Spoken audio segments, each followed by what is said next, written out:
په موبایل باندې چې د پی ټی ای کم ټیکس لګېدلی د هغې په باره کې خبر روان دی چې دغه ټیکس چې دی دا د ختم شي. نو د پی ټی ای له طرفه یو نوی اپډیټ راغلی دی او پی ټی ای په هم دا خبره کړې وه چې دا ټیکس یې دی او دا ټیکس چې دی دا د یا ختم شي او یا د کم شي. نو ځینې کسانو چې دی د دې نه دغه خبره راغستې ده، هغه وایي چې پی ټی ای ټیکس چې دی دا ختمیږي، خو نه اوس هغوی یو نوی اپډیټ چې دی دا هم شیر کړی دی.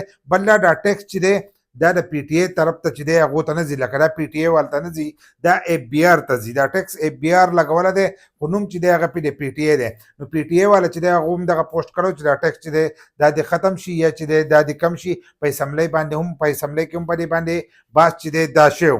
خو اوس چې دی د هغو له طرفه دا اپډیټ راغلی دی چې نن د شپې د 10 بجو نه والا او سبا ماښام د 2 بجو پورې چې دی تاسو که موبایل رجسټر کوئ نو دغه موبایل چې دی تاسو نشئ رجسټر کولی په دغه ټایم کې. نو کم دکانداران دي یا کم کسان دي او هغه خپل موبایل چې دی هغه رجسټر کوي، نو نن د 10 بجو نه واله د شپې او سبا د 2 بجو پورې چې دی تاسو موبایل په دغه ټایم کې چې دی دا نشئ رجسټر کولی. او ځینې کسانو د دې نه دا خبر راغستې ده کیدای شي چې پی ټی ای والا دا ټیکس چې دی دا یو ذره کم کړي. ختمی خو نه د ملک حالاتو خو تاسو ته پته ده، خو کیدای شي دا ټیکس چې دی دا یو ذره کم کړي ځکه چې هغه ډېر ټیکس دی. لکه ته یو موبایل راوړې نو که 2000 وی 3000 وی یا 5000 روپۍ ټیکس وی نو هغه به هر سړي چې دی دا به جمع کوو، خو ټیکس چې دی هغه ډېر سیوا دی.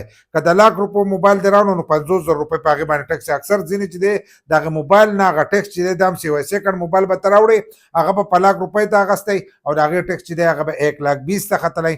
نو د دې د وجې نه زیاتر کسان چې دی هغه نشي جمع کولی. تاسو راسره هم خپل رایه چې دی هغه لازم شریک کړئ چې دا ټیکس ختمېده پکار دي که نه.